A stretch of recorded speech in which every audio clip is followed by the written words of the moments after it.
Welcome to the channel. My name is Matthias. Today we're going to talk about X-Men 270. It's the first chapter to the X-Tinction Agenda crossover. Before we get into the story itself, I have to say that this issue has some fantastic art by Jim Lee, which for some reason as the issue progresses, it's not as consistent. And maybe there's issues with the inker or the colorist, but you can tell that something's going on. This is a pretty interesting era of the X-Men where we have the team actually reforming after many years being apart.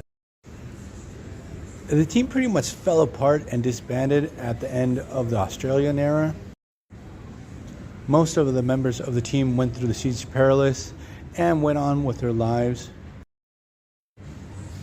We have Banshee and Forge reforming the X-Men, and the rest of the lineup would be Jean Grey, Storm, and Gambit, and that's it.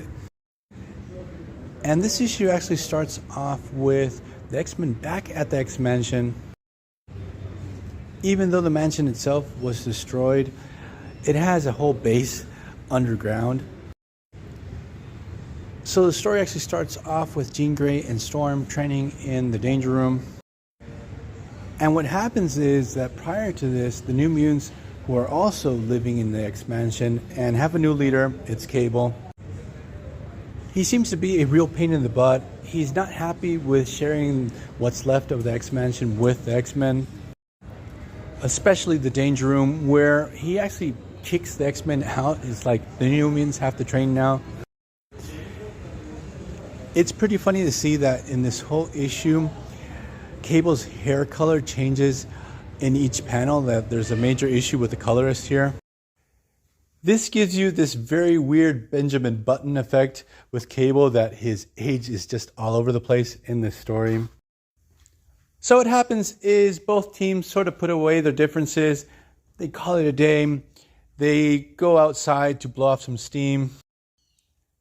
They actually just go to this nearby lake to have some fun, because in comic books, characters can have fun, something you don't see too often nowadays.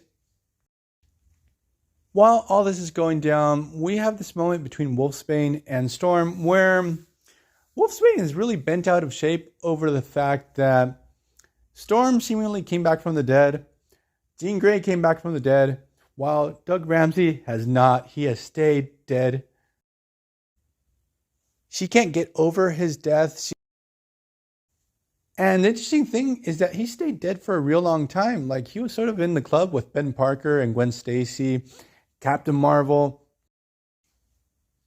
All characters that had died and stayed dead for a really long time.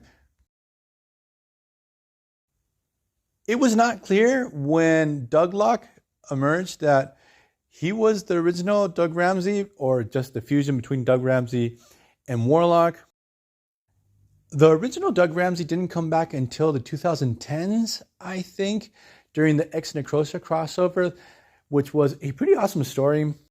While all this is going down, out of nowhere, we get a bunch of Genosian magistrates. So, just in case, for those who don't know, Genosha was this fictional nation in the Marvel Universe that was a country that its human population enslaved mutants. And what we see for the first time in this story is that these magistrates, which would be like their army, they're hunting down mutants outside of their borders. They need more slave labor, and they start capturing members of the New Mutants and X-Men. By the time Cable, Forge, and Banshee arrive, the magistrates hightail it out of there. They got what they wanted. It is hinted that one of the magistrates possibly might be Havoc. Now, the concept of Genosha was really interesting because it was sort of like a stand-in for everything that was going down in South Africa during apartheid. Having this group of second-class citizens that were treated very poorly, suffering terrible human rights violations. But I'm going to leave this video here. I hope you guys liked it. See you guys next time. Bye.